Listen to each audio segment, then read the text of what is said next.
L'objectif de l'État burundais est que chaque personne puisse avoir accès à l'électricité en 2040. Et pour que cela soit possible, personne ne doit rester derrière, surtout pas les représentants du secteur privé qui sont appelés à appuyer les efforts du gouvernement. C'est cela le but d'un atelier de formation organisé par le ministère de l'Hydraulique, de l'Énergie et des Mines, en collaboration avec IP Africa.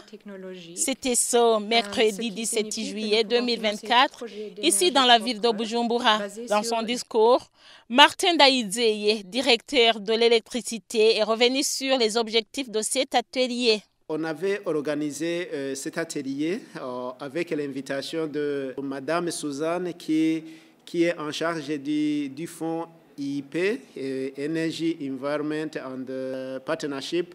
C'est un fonds africain qui finance les projets du secteur privé. Et alors, l'objectif de cet atelier, c'était de sensibiliser le secteur privé à soumettre les projets afin qu'ils puissent être éligibles au financement, à ce financement.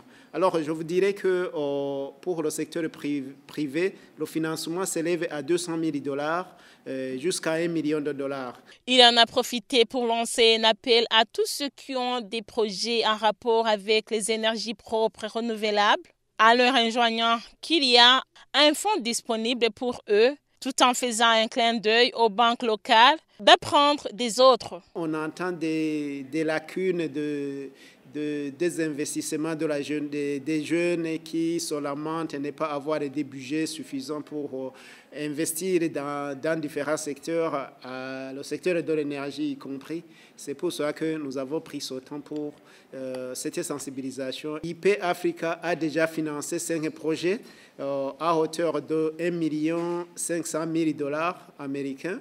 Et ces projets sont déjà en cours de mise en œuvre. Alors, nous interpellons le secteur privé à mettre les applications pour bénéficier de ces financements.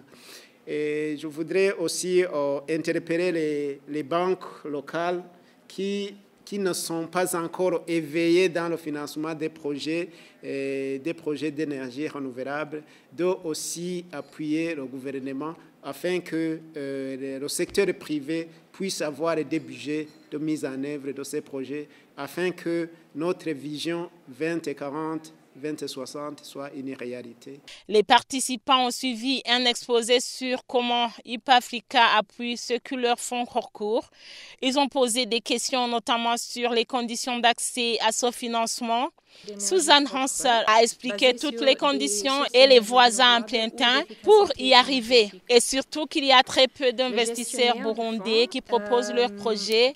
IP Africa est prêt à aider toute personne qui leur fera recours, a-t-elle conclu. Nous sommes prêts à financer des projets pilotes et des études de faisabilité, ainsi que des projets de mise à l'échelle ou de réplication. En particulier pour les projets pilotes d'entreprises en phase de démarrage, un facteur clé de succès pour nous réside davantage dans l'amélioration de la préparation à l'investissement de l'entreprise. Les participants ont suivi des témoignages à ceux qui ont déjà bénéficié du financement de IP Africa en proposant comment cela s'est passé et la valeur ajoutée qu'ils y ont tirée. Notons que IP Afrique a été créé en mars 2018 pour financer les projets en Afrique de l'Est et australe.